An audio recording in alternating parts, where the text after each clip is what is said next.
Have you got a car without a dash cam and wondered how hard it is to install one? Let me show you. This is the Uniden iGo Cam 90R front and rear dash cam, and we're going to install it in this new Kia Seltos. All right, so the first thing I want to do is find out what's in the box and work out the placement.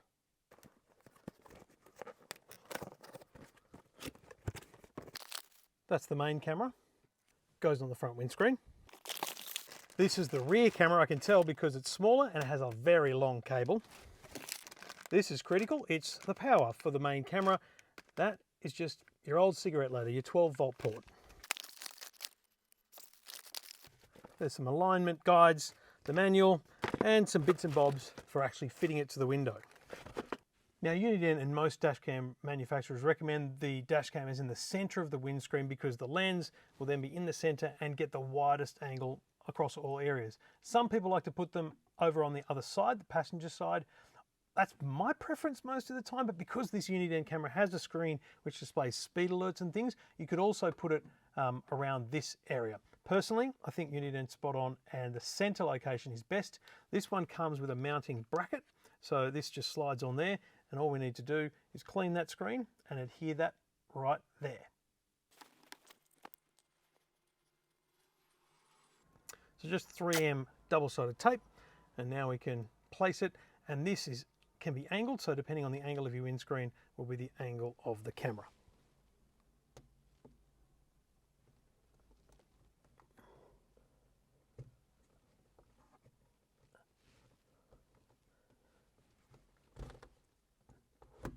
And you can see now the camera slides in and out of the mount with ease. Now the next step is the one that puts a lot of people off. It's the cable. And let me show you why.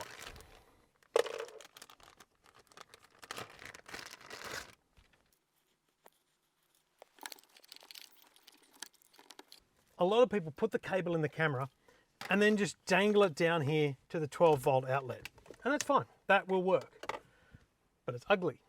It feels temporary. And that's why you should take that extra bit of time, probably 15, 20 minutes, to wire it in properly. And it doesn't require your screwdrivers taking the dashboard off. It just requires understanding that everything is a little bit pliable. And in the kit, in the box, comes one of these, which is how you just lift up these little bits of rubber and you can pull the cord right through the car and discreetly power your dash cam.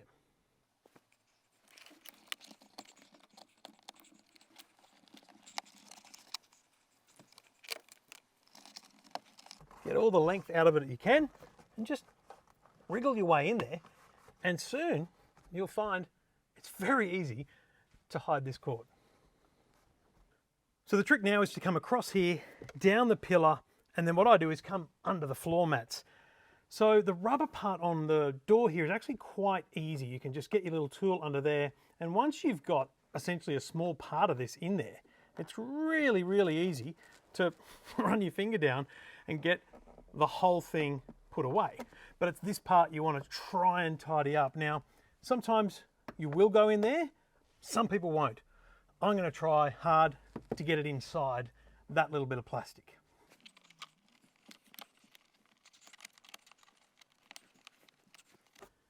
Once you get the first bit in, it's normally easy to do the rest. So what I'm doing here is I'm pulling down on this cord while prying this a little bit open. Voila, can't see where the cable is there, and now we've just got to come down the doorway. So this simple rubber here goes all the way down, and you can normally find another join potentially here that we could go in with the cable. So let's give it a crack.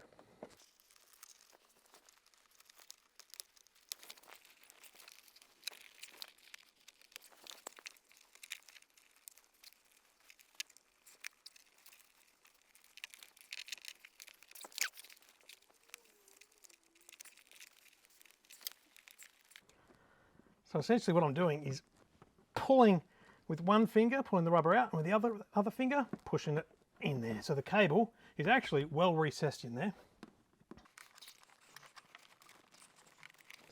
All right, so we've come all the way down here.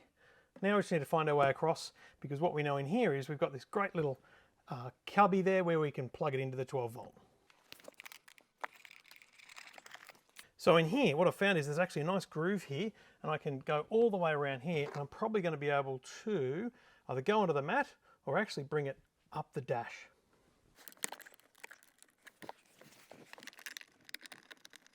So there's a couple of loops down there I can kind of bring this through to keep it out of the footwell.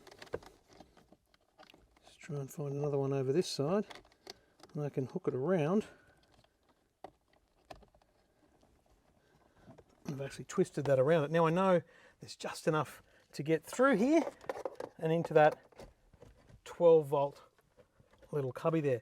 And then we're really just left with that bit there, which frankly is the least of anyone's worries, but you could probably try and tuck that up a bit further in there. But basically now we've hidden all but 20 centimeters of this dash cam cable. And the last step, probably the most important, is to get a high quality, fast memory card and install it in the side of the dash cam. And you need a fast memory card because this is recording in 4K, so we need great speed to ensure that it can record the footage perfectly. And that's it.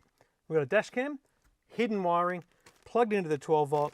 We do in this case have a reverse camera, and that's really just the same technique.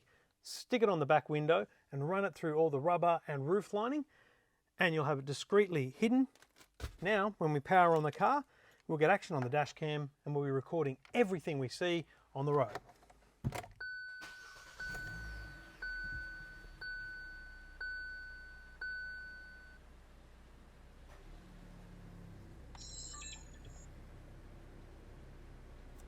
Recording, first time ready to go.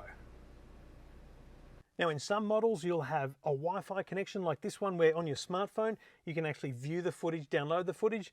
In others you'll just take the memory card out, put it in your computer and view all the footage that's saved on your dash cam from anything you see on the road or any accidents you unfortunately might have.